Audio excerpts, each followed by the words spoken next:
Where there are wills, there's a way. We preview the back-to-back home games for VGK this weekend, and it's time for What the Friday and so much more. You're Locked On Golden Knights, your daily podcast on the Vegas Golden Knights, part of the Locked On Podcast Network.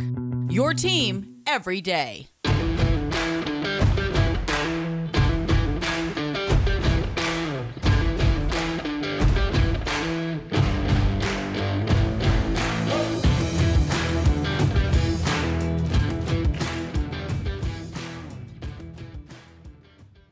Hi again, everyone.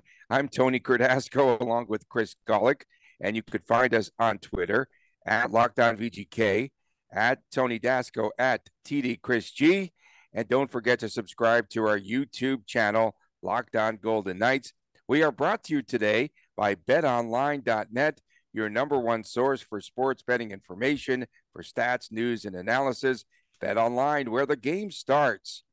So, Chris, you like that opening there, I'm sure. The Wills scored goals. That's Will Carrier. No, Tony. That is Connor McCarrier to you. Okay, and Carrier and Will Carlson. They each scored goals in that 4-1 VGK win over Ottawa on Wednesday. Let's talk about those two players and their goals, especially Carrier. 7 goals now on the season, off to a great start in a career season. Yeah, so I mean, I put a tweet out after the game. Pardon me. You put out several. Oh yeah, we were having fun. I love awesome, it, folks. I love it. I have so much fun doing that. But you're awesome. So looking at last season, VGK misses the playoffs. 16-4-1 on Thanksgiving the following year. And Will Carrier is being mentioned in the same sentence as Connor McDavid. Now, let's take that with a grain of salt, folks. Just simply saying he's scoring a lot of fun goals right now, but it's a fun, goofy parallel to have fun with. And actually, someone asked him about that in the post-game presser on Friday. They actually said Connor McCarrier or Will McCarrier, whatever it was, is actually like a somewhat of a trend on Twitter right now. And that got a huge chuckle from Carrier as well as the rest of us all kind of around the media scrum there. So, point being, it's certainly an interesting time. I loved Carrier's goal. I loved everything about it. Gets the puck from his own blue line and just turns on the Jets. Reminded me of Alex Tuck, actually. Reminded me a lot of Alex Tuck back when he would have a full head of steam through the neutral zone. And, maybe Will Carrier is just starting to figure it out right now. Whatever it is, whether it's coaching, the system. Jesse Granger was asking a lot of questions with Will Carrier in the post-game presser and, trying to see what Will Carrier felt it was. And he didn't give him a whole lot. He talked about the system, but he felt he also had room to do what he wanted in Pete DeBoer's system as well. Sometimes things just click for people. It just happens, right? You get better at what you do, whether it's professional hockey or your job or anything in between. School, when you're having a math class and that goofy algebra exam finally comes, whatever it is, it all just kind of comes together. And that's what's happening right now. Looking at Will Carlson's goal too, I know we're going to get in that. I think I put out there, he scored one of those razzle dazzle 360 spinorama things. And it was a nice goal, but one thing went very unnoticed because of how he finished it. And it was accepting the pass 100 feet across ice out of midair from Pietrangelo. That is the part that is going unnoticed in that goal. And that was better than the backhand. The backhand was cool, but the only thing he did was he hit the brakes and shot a blind backhand. It's a low percentage shot, but it was a good shot. It was blind. It was blind. He can't hit the broadside of a barn in the slot, right, in an open net. So he just threw it. Okay. Tony's getting his own What the Friday from the fans today. Keep going. Okay. Hashtag Vegas Bjorn. No, it was a great goal. It was a great goal, but the acceptance of the pass was the true skill, not the shot, in my opinion. Do you know what that shows me, though, too? The one thing I think that we might be missing here is the fact that he's been able to have his creativity back. Okay. Mm-hmm. Remember, he sort of complained. Swagger. Okay. I say creativity because DeBoer would have went bananas if he took that shot, perhaps, just based on what they said right before in the past. So, maybe. I thought that, again, Cassidy tightened things up defensively. We talked about this on Tuesday's show or whatever, on Wednesday's show. And we thought that the focus might be on defense, and it was. Yes and no. Yes and no. Reason I say no is because Logan Thompson, I think that was his best game as a Vegas Golden Knight. LT bailed out Jack Eichel on the power play, big breakaway save, and just high percentage danger, high danger opportunity after high danger opportunity. LT stood on his head for the Vegas Golden Knights. For many stretches of that game, Ottawa was the better team.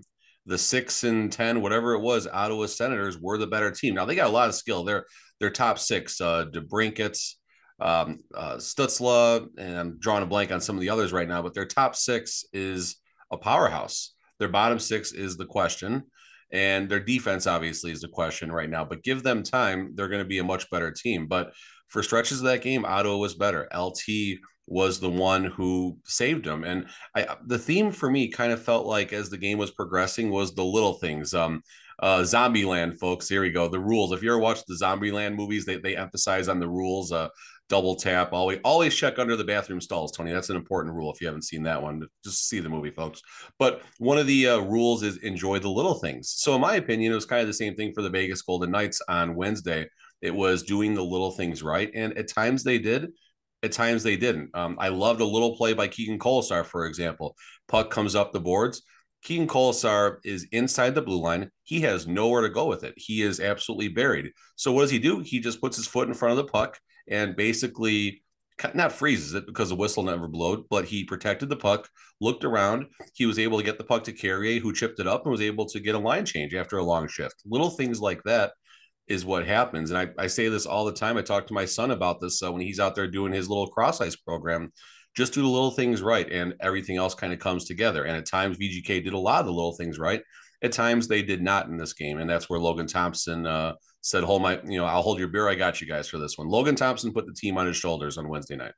And following the game, Bruce Cassidy proclaimed that LT is official, the number one goaltender for this team.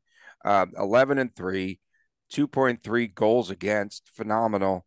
A .925 save average. Just an incredible season so far. And he is the leader in the rookie of the year standings. And we're going to see for the Calder Trophy, we are going to see perhaps a battle of Matty Beniers of Seattle versus LT. So this should be a lot of fun. Why the game at 5:00 on Black Friday at drive time? Oh my goodness! Save that for about 20 minutes, Tony. Okay, save that. We'll for save that one minutes. for later. But VGK 16-4-1 by American Thanksgiving. Remarkable, and it's absolutely remarkable right now. We felt like what we talked about off season was we felt maybe this is when things would start getting better. We were both of the mindset 500-ish, maybe maybe closer to 600 win percentage, but what are we, 21 games? And I felt we'd maybe be more in the boat of 10-7-4 or something like that, just kind of treading water and going. Cassie gave a little bit of insight for how the goalies are going to rotate this weekend as well. The concern was that yesterday was a day off, Thanksgiving, no practice. Today is simply a skate where it's not as intense as a practice. So in the post-game presser, he did mention that the concern was having a goalie going without a full practice. Well, there's no full practice. Logan Thompson is rhythm. So Logan Thompson's going tonight, folks. I'll handicap that pretty high. And we'll see Aiden Hill tomorrow night against Vancouver, which may be the straw that broke the camel's back. But we can't – we're remiss, Tony, if we don't get something about line 3 and line 4 right now. No. I was headed there. Okay. Nice. And what did I say on Wednesday? I said, is there a possibility they switch up the third and fourth line? They did. Basically, they did. They did. God, I was right for once. There you go, Tony. Through two periods, Cassidy, I put the and Cassidy listens to the show. I'm telling you. Me and him, we talk. So I put out a couple tweets after. I put a tweet out after the first with the ice time, the difference in the fourth line and the third line. There was about a 1.5 to 2 minute disparity. That disparity grew a little bit in the second period. And in the third period, it was evident. I never looked at the final ice time. I got downstairs right away, but you saw the rotation, the Eichel line, the Carly line, the Howden line, and then the Amadio line. Amadio centered that line, right? Yeah, Amadio centered that line on Wednesday night. And so the rotation was 1-2-4-3. And it was like that over and over and over. And shout out to Carrier getting out there on the power play now. And Carrier I just love what he does in the power play. First of all, he skates around kind of clueless a little bit, almost takes out William Karlsson. I had that on my Will Carrier ISO cam during his first power play opportunity. But after that, he just sticks his butt right in front of the goalie and says, you guys get the puck around. I'll be here when you need me. Okay, so VGK versus Seattle, 5:00 today. Big traffic jam, Black Friday, tourists coming into town. Okay, enough of that. The Kraken comes off of the 8-5 win over the Sharks. I really like one of those blogs had as the headline, "The Battle for Deep Sea Supremacy." Sharks, Kraken. Love it. Absolutely. I love that. That's great. That's a good one, right? Okay, so Martin Jones gave up 5 goals in that game.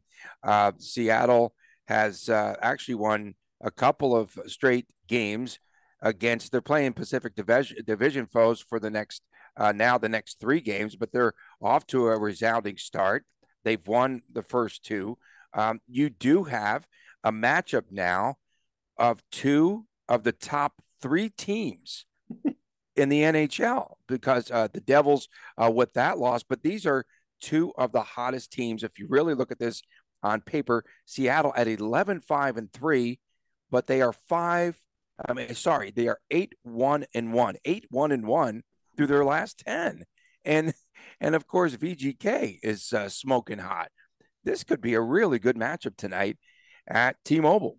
It's going to be fun. Looking forward to being there as a fan with me and my son, Chris, as long as he's feeling well. I think we're going to be okay to go. So I'm looking forward to being back as a civilian because you can't cheer in the press box, even though I cheer quietly. I just don't tell anybody. But you're not allowed to cheer in the press box. So, I'll be cheering tonight with my friends. That's officially the rule. That's the rule, but it doesn't apply. Okay, I try, folks. I'm a fan first. I don't care. But no, I don't stand up and go crazy. But I've hit a table a couple of times and a little, anyway. But last time these 2 teams played, VGK, Keegan Colasar, first shift goal, first of all, with line 4 starting. Note line 4 did not start on Wednesday night. Curious what happens if that's a new thing or how that's going to shake out. The second thing is that VGK got to a 5-0 lead in this game.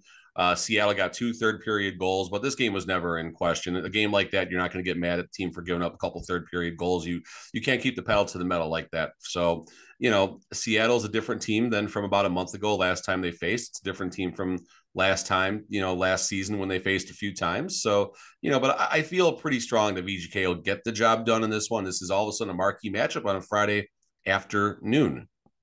Yeah, and Philip Grubauer, could he come off the injured list today? He's been dressed. Martin Jones, one time. Martin Jones, come on, let's please. Go. Let's do it. We can end over. 2 coaches' take careers. The over if it's Martin Jones. Bet the over. Over VGK. Over VGK 3.5 goals. I'll take that either way. I don't care who the goalie is. So he's been dressed the last couple of games. As we know, you mentioned VGK won the first meeting 5-2 on 2 Jonathan Marchessault goals, and they got rid of backup goalie since we last saw Seattle, Magnus Hellberg, claimed by Detroit. And Shane Wright, the rookie who was selected 4th, is down on a rehab assignment with Coachella Valley. That is, their AHL team is in Coachella Valley in Southern California, Palm Springs, and you have the parent club up in Seattle. That's a disaster because there's no easy way to get in and out of Palm Springs. So in any event, big game coming up tonight. And what do you want to do? Predictions later, now? What happened? Well, let's call this game right now. Locks of the night will be later, but I'll call a 4-2 VGK winner tonight. Or this afternoon, 4-2 VGK. 4-3 Seattle. That's fair. Okay. When we return, we're going to have a preview of VGK Vancouver coming up later. What the Friday lock of the day and night. We could do all that. It's all ahead right here on Locked On Golden Knights. Don't go away. BetOnline.net is your #1 source for sports betting information for news, stats, and analysis. Get the latest odds and trends for every professional and amateur league that's out there. From football to basketball to soccer to esports, we've got it all at betonline.net. And if you love sports podcasts, you can find those at BetOnline as well. We are always the fastest and easiest way to get all of your sports betting information and your betting fix. And head to the website today or use your mobile device to learn much more. BetOnline, where the game starts. Welcome back from Las Vegas. Tony Cardasco, Chris Golick reporting. And don't forget to subscribe to your YouTube. You're officially a journalist now, alleged journalist like me. And don't forget to subscribe to our YouTube channel, Locked On Vegas Golden Knights. And again, you can find our podcast wherever you get your podcast. So earlier this week against Vancouver, VGK wipes out that 2-goal deficit as they beat the Canucks. Will Carrier, where there's Wills, blah, blah, blah. Okay, and then we saw the disallowed Mark Stone goal, another third period meltdown for this Vancouver Canucks team. And the Vegas Golden Knights for a little bit. Yeah, well, what changes do you foresee in this second matchup? So let's start by the response of Vancouver. I wanted to see what they did during the week. They just beat the Colorado Avalanche 4-3 on the road. Yeah, and the biggest part of that game was Elias Pettersson asked to guard one-on-one Nate McKinnon. He asked to guard him, and they allowed it. Of course, they were allowed it to happen, and he did a good job. And pretty much, they had a stalemate, and his team won. Well, so McKinnon gets 1 assist in the game, and that's the only point I see for him. Yeah. Pettersson gets an assist. Yeah, stalemate. And stalemate, good call. So point being, give Vancouver credit. Now you look back at the Vegas game a little bit differently. It's a scrappy game against Vegas where absolute mayhem ensues. And then they have a nice response on the road against Colorado. And Colorado is not the same Colorado they've been. Let's be clear about that right now. But they will be in the end. I feel confident in saying they will be. The West might go through Colorado or Vegas, or Colorado and Vegas, which would be an absolute remarkable, or Seattle, folks, or Seattle, who knows? But anyway, all those would be fun showdowns. Vancouver credit them for a nice response for keeping Bruce Boudreau around for another game. But if Vegas wipes the floor with them on Saturday, which I think that might happen. Wipes the ice. I'm sorry. Wipes the bad ice with them. Yeah, the bad then, ice. Yeah, I don't. Two games in a row, the schedule's fixed again. So the ice is going to be bad only on the Vancouver side. But Bruce Boudreau's days, I think, could be numbered. The win against Colorado, I think, saved him from jumping in a taxi somewhere in Denver, trying to get back to wherever he's from. And so we'll see what changes are in order. The first one is going to be Adin Hill. Did Adin Hill start Monday too? Adin Hill started on Monday night. Yes, he did start Monday. So Adin Hill's going to get his redemption opportunity, I believe, which isn't a bad thing. I think he'll certainly have learned a little bit, and the team is going to button it down. Again, we'll see. Again, Bruce Cassidy was asked in the post-game presser about what it's like facing teams the second time, and Cassidy kind of shrugged it off like they really don't think of it like that. It's just not a lot of stats necessarily to support better or not. But again, this will be the second time they've faced Vancouver in a short time, pending any new injuries. It should be about the same lineup. Hopefully get Nick Waugh back sometime this weekend. That would be a big help. And then we go back and we start twisting the Rubik's Cube. That is line 3.5 now, because line 4 is now line 3, it seems like. And early what the Friday for myself for not getting a question about the third and fourth line in the presser. I instead asked Cassidy on Wednesday about strengths and weaknesses. And I got a really good response. I got a 2-minute response out of him, which it's pretty good camera time when you're looking at some of the other responses. What did he say? Because the audio is a little funky there, but what did he actually say? He was talking like this a lot. And he has a habit of going to the side of the microphone and stuff. And, and I was right in the front row, so he was talking a little quietly. And another what the Friday for myself for sitting in the front row. I'm looking at the back of my head. There's not as much hair back there as there used to be, but we'll save that for another one too. But so I asked him about the strengths and weaknesses of the Vegas Golden Knights at the quarter pole. And his answer was basically the strength is being able to elevate their game when called upon. I don't know if I agree with that, because at times it felt like they played down to their competition, but his response was the team elevating up to the next level. This is a very short version of a 2-minute answer. And then he asked me again what the second part of my question was. And I said, what's the biggest weakness? And he felt it's also a weakness at times not being able to elevate all the way up. And, mentioned it's hard to play a full 60-minute game to be good 82 games a year and all that, which is all fair. And, he gave a very good calculated response, but not a lot of meat on it though either, I guess. So that's maybe a little bit of a coy coach's talk. And I was trying to get the attention of the gentleman's name who, kind of calls on people. And once he said, okay, we're going with so-and-so wrapping up here, I'm like, missed opportunity. But, we'll we'll draw our own conclusions after this weekend once we get the game reports for lines 3 and 4, I guess. 7 games, 7 times this season, Vancouver has blown a 2-goal lead 7 times, and I think now 20 games. Wow, that's crazy. And they do have a better goalie than Thatcher Demko, and that would be perhaps. And I think that they're going to go with Spencer Martin in that. His record is 5-1-1. His goals against average is 3.42, which is high, and save percentage at 0.901. But here's a goaltender that just comes off of a win over the Avalanche, and he faced a ton of shots, and we know how dangerous that team is. And so we could see some improvement there in that, because Demko he did not look good and let up some really bad. It's not the playoffs, that's goals. Why. That's true. Very, very true. Do you want to get to predictions on this one, and then we could go into our very lengthy What the Friday, et cetera, et cetera? It's going to be a weird game. They are debuting the new reverse retro jerseys officially.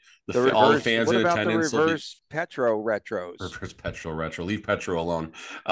Reverse retro jerseys, and there's going to be glow towels and stuff and all that. So kind of a weird atmosphere. I think it's a good atmosphere, but things that kind of maybe disturb the flow of the team, right? It's changed, right?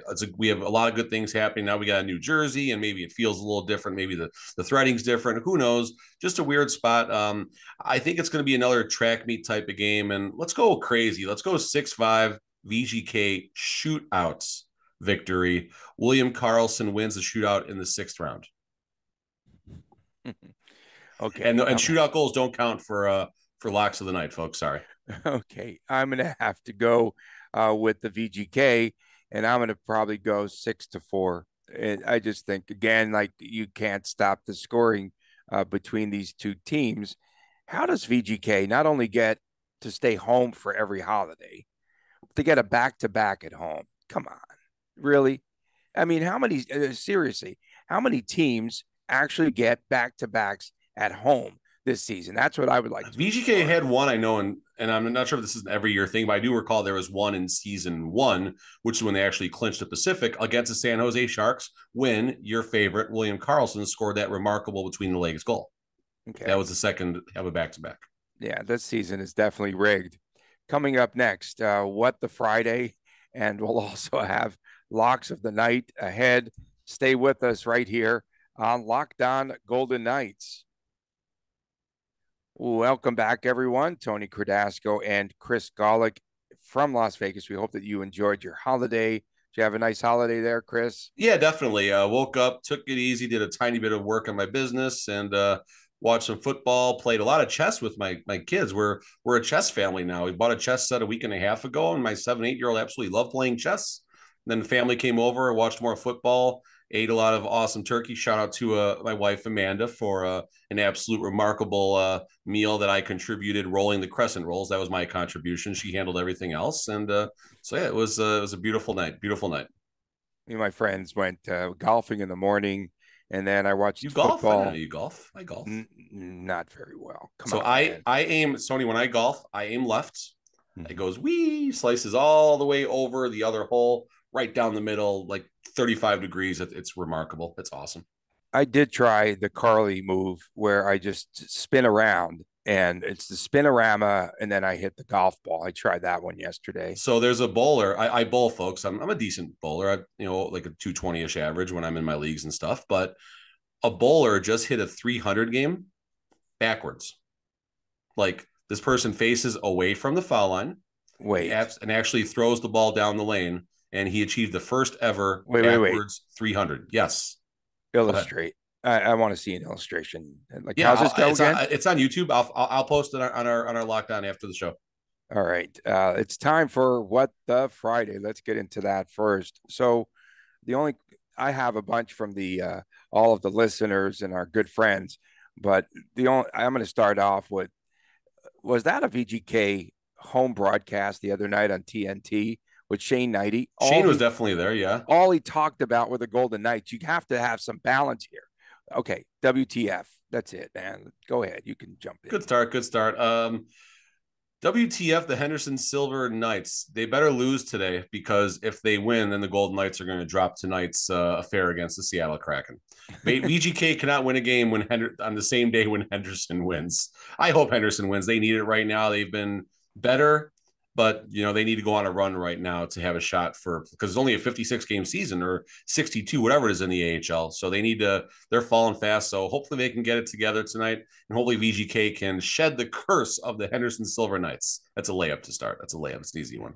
Okay. Speaking of the Henderson Silver Knights, my feet are still thawing out from sitting there on the ice, basically calling all those basketball games this week.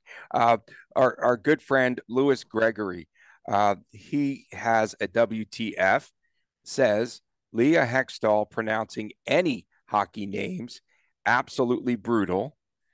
All national broadcasts mispronouncing Alex Pietrangelo. No, I just made that up, but Pietrangelo. WTF. And they always do. How many variations have you heard of Peter Angelo's name? Yeah, I mean, like I said, I never knew it was Tim Stutzla.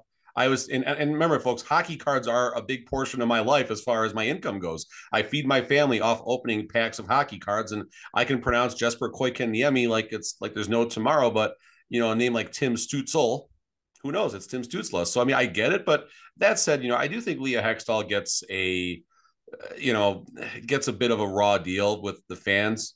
But if you're mispronouncing names on a national broadcast, I will not. You can't excuse that for anyone, Leah Hextall or any announcer, local, national, or otherwise. So I get it, but people are a little tough on her too. But that's their right, and that's how it goes. What the Friday night easy one?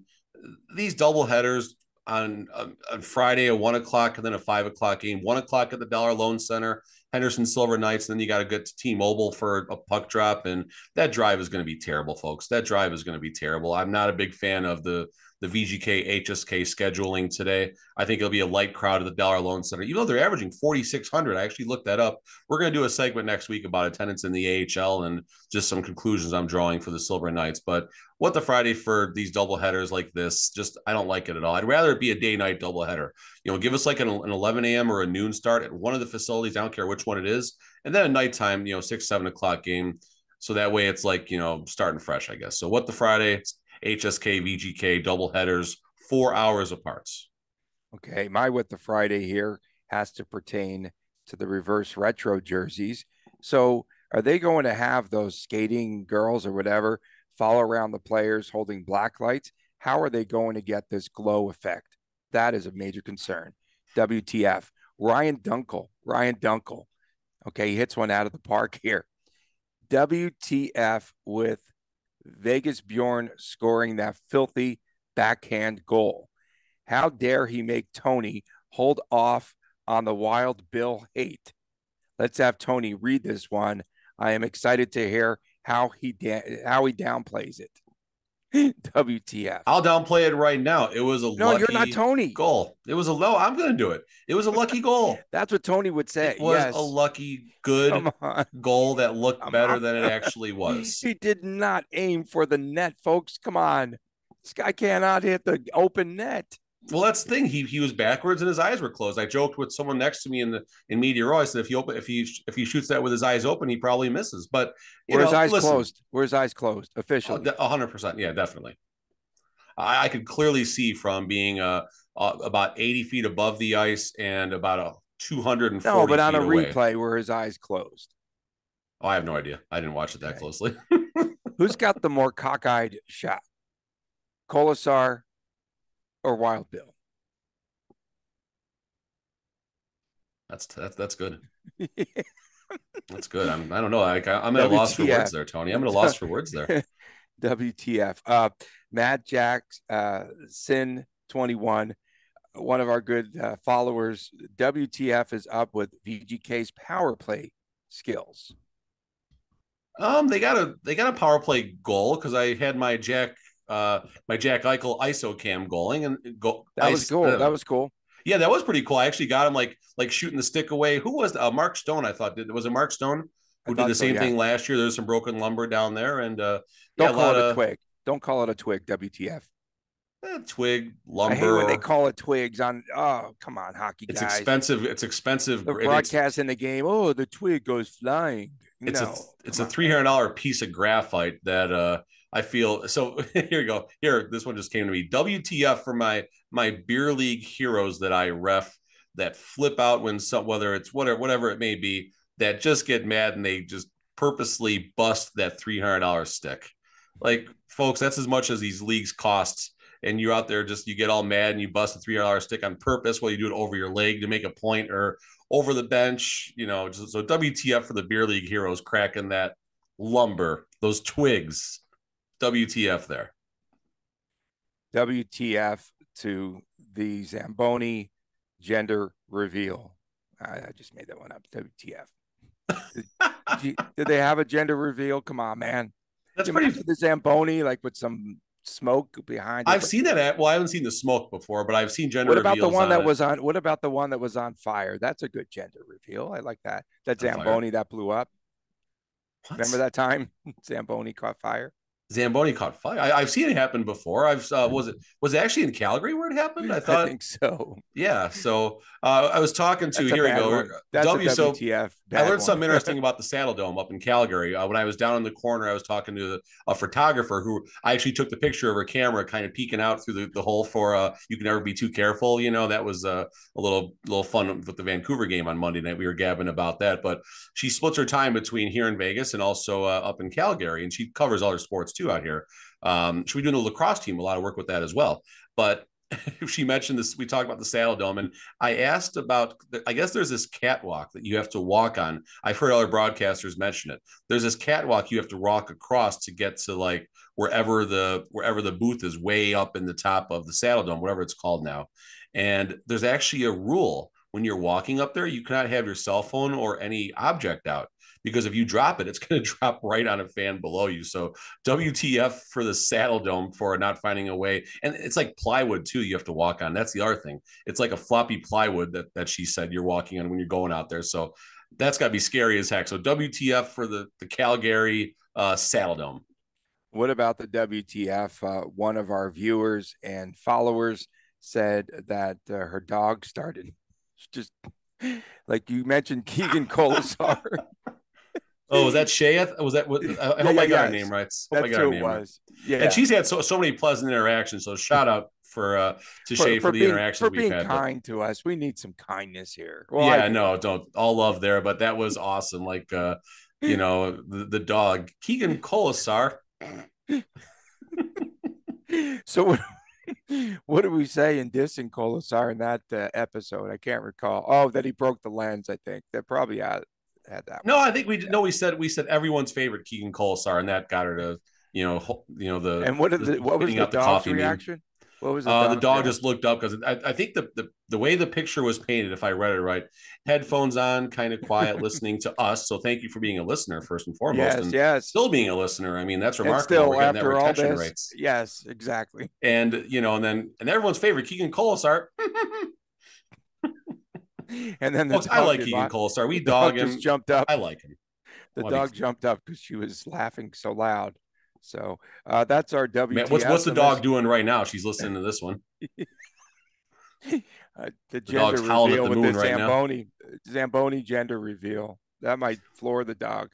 Okay, so do you want to get to locks of the night? Yeah, so only rule. So locks of the night, just a reminder, folks, I pick 2 players. Tony picks 2 players. The fam, that's you, the listeners. You can hit us up on Twitter with your locks of the night, and I'll pick a couple just randomly. There's not much science to it. 2 people both went with Carlson and Kessel last game, so 2 people agreed that seemed like the way to go, and Carlson rewarded the fam to take the lead over Tony, I believe. I think I'm up top with 7 points. The fam is 5, and you skunked on Wednesday, I believe. Tony, I think you skunked. Yeah, I did. It's unfortunate. So, I know. Tony, if you want to go first, you can go first if you want. Just take 2 different than you did on Wednesday. That's the only rule. Only rule we got. I'm going to go with Marcia So since she scored twice. Took one of mine. You took one of mine. Okay, well, you had me go first. I would have. Yeah, that's okay. That's okay. It's it's for the block like you have in your chess games there at home. And then Mark Stone. I like both those. All right, so Marchi was one of mine. So we're on the spot right now. I'm going for apples. I'm going back to the well with Petro again because I just love what he's doing. Remember, this counts for both games, folks. This counts for both games here. So Petro and gosh, do I do this? Do I do this? Do I do this?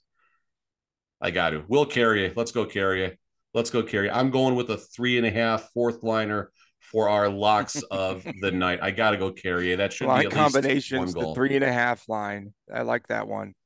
It is. It's line 3.5. But to be fair, line 1 and 2 at times this does happen where line 1 kind of is line 2, line 2 is kind of line 1, and that's whatever. But the point, back on a serious note, line 4, we got problems with line 3 and 4 right now, and line 4, I don't know if they should be a de facto line 3 because of the matchups, and that's part of why line 4 is succeeding because they're going against possibly the other team's lesser defensive units. And again, another show we can talk about is how VGK was going to replace not just Max Pacioretty's missed goals, but Dadonov. We figured VGK needed a path to 50 approximate goals based on their average showings, Petro being a 30-goal scorer and Dadonov, not this season, but historically being a 20-goal scorer.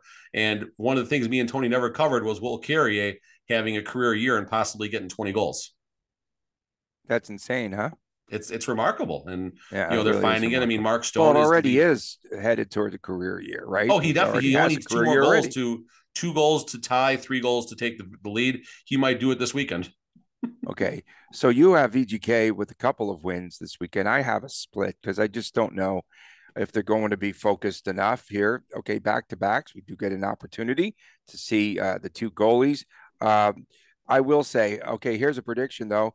I'm going to go with, in the Vancouver game with Elias Pettersson guarding Jack Eichel, man for man. He's really stepped up. It's a big deal to go into your coach and say, hey, you know what? I'm going to mark Nathan McKinnon in this game against the Avalanche.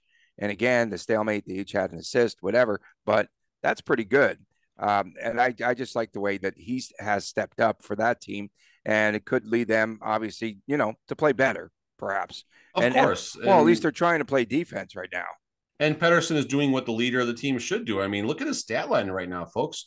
24 points in 20 games. He's got Pettersson, this is for Vancouver, 10 goals, 14 assists. And let's compare that to Eichel really fast. And I think that actually might be a tick higher than Jack Eichel. Let's see. That'd be pretty interesting, huh? Jack Eichel, 21 games played, 26 points. So we're splitting hairs as far as the stats go. He's 11 and 15. So, we're certainly splitting hairs, but Pettersson is having a remarkable season. And I mean, there's a ton of talent. Bo Horvats, Quinn Hughes. Goaltending is obviously a question mark right now. And coaching is the bigger question mark. Would you say 7 2-goal leads or something like that? 7 times. If they just split that's 7 times points. They've blown 2-goal leads in games. And then they've also blown leads in the third period repeatedly. So that's going to be interesting. And the best thing you want is for Vancouver to take the lead. You want them to lead right in this game because they're just going to fall apart. And then Seattle. I want Martin Jones tonight. I just want Martin Jones tonight. That's all. Seattle, big game tonight. This is a big one. No, it's awesome. Yeah, this should be a lot of fun. We're running out of time. We thank you all for tuning in. For Chris Golick, I'm Tony Cardasco. We appreciate you all tuning in. Make sure that you subscribe to our YouTube channel. It's Locked On Golden Knights, Vegas Golden Knights.